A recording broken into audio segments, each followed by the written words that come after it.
She said, "You're not going anywhere in life. You're just stuck." So I quietly accepted a $120,000 job offer in Texas, updated my LinkedIn, and packed without a word. She found out from mutuals and showed up at my door the day before I left begging for a second chance. We'd been together for 3 years, lived together for 2.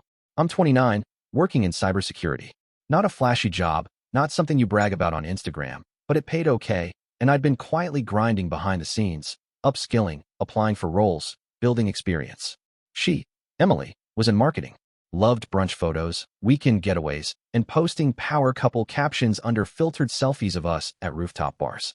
Lately, though, things had felt off. Conversations got shorter. She stayed glued to her phone during dinner. A lot more networking events and late strategy meetings. But I didn't push. I figured life was just moving fast. We'd always had periods of stress. This felt like another one. Until that Thursday night. She came home, tossed her tote bag onto the couch, and stood by the kitchen counter like she was trying to build up the courage to say something. I turned down the volume on my laptop and looked up. Before I could ask how her day went, she blurted, "I just don't see a future with you anymore." I blinked, not fully processing. She folded her arms. "You're not going anywhere in life. You're stuck." I asked as calmly as I could, "Is there someone else?" "No," she said. "This isn't about cheating or anything. I just want someone who pushes me to be better. Someone who makes me feel like we're going somewhere. And frankly, you're too comfortable being average." It was like someone had rehearsed this speech in the mirror all day and finally delivered it without checking whether it even made sense. We were sitting in a 2-bedroom apartment I paid most of the rent on, eating groceries I bought, while she called me comfortable with being average. But I didn't say any of that. I just nodded and said, "Okay." That single word seemed to trip her up more than anything else I could have said. She tilted her head slightly, like she was waiting for more. No argument. No begging. No big scene. She paused, as if searching for something in my face. Maybe guilt, regret, panic, something she could grab onto to make herself feel better about what she'd just done. "I'll come get my stuff this weekend," she finally said, grabbing her phone without waiting for me to answer. Then she left. I sat there for a while after the door closed, stared at the spot where she'd been standing, like my brain was still catching up. I wasn't heartbroken. Not really. Just tired. Not even of her, but of the pattern. Of being seen as not enough when all I'd done was stay consistent, focused, and loyal. We hadn't been toxic.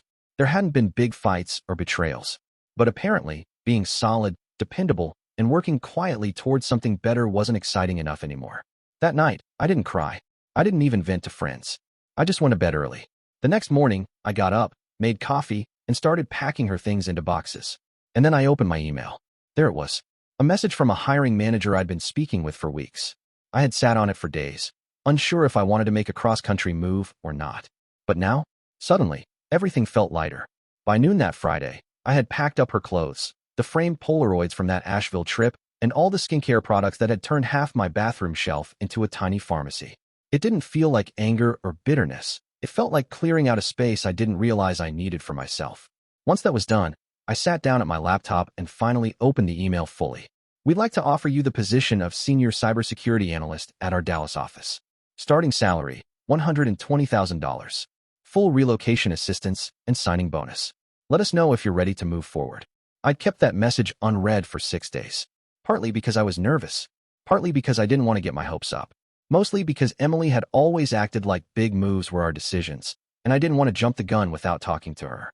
Funny how quickly that had become irrelevant. I reread it twice, took a breath, and hit reply. Within hours, HR had sent me relocation details. The company would cover my move, put me in temporary housing for 30 days, and even reimburse for a new laptop and home office setup. I booked my flight to Dallas. One way, I scheduled the movers. And for the first time in a while, I updated my LinkedIn.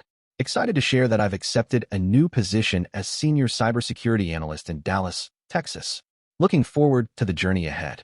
I clicked post and didn't think much of it until the notifications started rolling in. 38 likes within an hour. Comments from old college classmates, ex-coworkers, even her cousin. "Congrats. Huge move, man. Texas.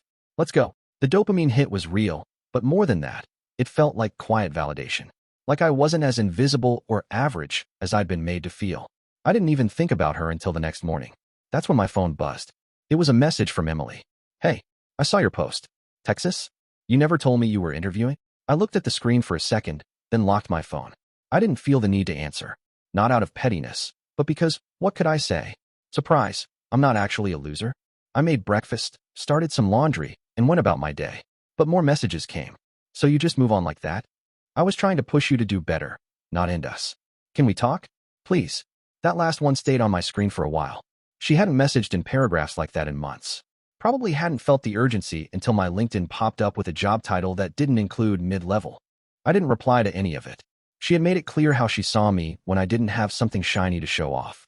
And now that I did, suddenly she wanted to talk. By Sunday afternoon, the doorbell rang. I knew it was her even before I checked the peephole. She stood there, casual but put together, like she wanted it to look like she just dropped by, but we both knew better. I just wanted closure, she said when I opened the door. I didn't stop her from talking. But this time, I listened differently. She stood at the door like she wasn't sure if I'd let her in or not. I didn't move aside. I didn't invite her in. I just leaned against the doorframe and waited. I know I hurt you, she said finally. That night, I didn't mean to make it sound like I thought you were a failure. I stayed quiet. She glanced down at her shoes. I thought if I pushed you, you'd step up. That maybe it would light a fire or, I don't know, motivate you. I let that sit for a moment, then said, is that really what you thought? Or did you just want out and figured if you framed it like my failure, you wouldn't feel guilty? She opened her mouth, then closed it. I continued, because if you wanted motivation, all you had to do was ask how things were going. I was interviewing. I was planning. I was building something. But none of that counted unless it was already done, right? She looked uncomfortable, not angry, just cornered by her own words. I didn't think you'd actually leave, she said quietly. Not like this. Not so fast. You left first, I reminded her. I just respected your choice. She was quiet for a long time. Then, with that voice people use when they're trying to be casual but really aren't, she said, so, Dallas, huh? Is it permanent? Yeah, I said. Apartment lease is signed. Cars being delivered next week. Got a solid team. I'm learning more than ever. It's a good move. She nodded like she wanted to be happy for me, but it didn't quite land. I guess I just hope maybe we could talk. Reevaluate things. Now that we're both in different places. That part made me pause. Different places? I repeated. Emily, I'm in the same place I was before, working hard, trying to grow, staying consistent. You just didn't want to see it then because it didn't come with a title and a six-figure salary. Her eyes started to water. She looked down again. You didn't believe in me when I had nothing, I said, softer now. You don't get to benefit now that I have something. She nodded slowly, wiping under her eye. I really did love you, she said. Maybe, I replied. But you loved a version of me that had already made it, not the version who was building toward it. She didn't argue. She just asked, so this is really it? Yeah, I said. This is it. She turned to leave, stopped halfway down the stairs, then looked back. I thought maybe she'd try one more time, but she just said, take care. You too, I said. She never came back after that. I flew out the next morning. Now I'm in Dallas. The job's intense, but in a good way.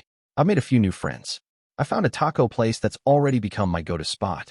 I'm not sure what's next exactly, but for once, that doesn't feel scary. Every now and then, I notice she watches my Instagram stories. She still likes posts that mutual friends comment on. One even told me she's been saying, we just drifted apart. I guess that's one way to put it. But it wasn't drifting. She let go, and I didn't chase her. She thought I was stuck. I wasn't. I was patient. And now? Now I'm exactly where I was always heading, just without her.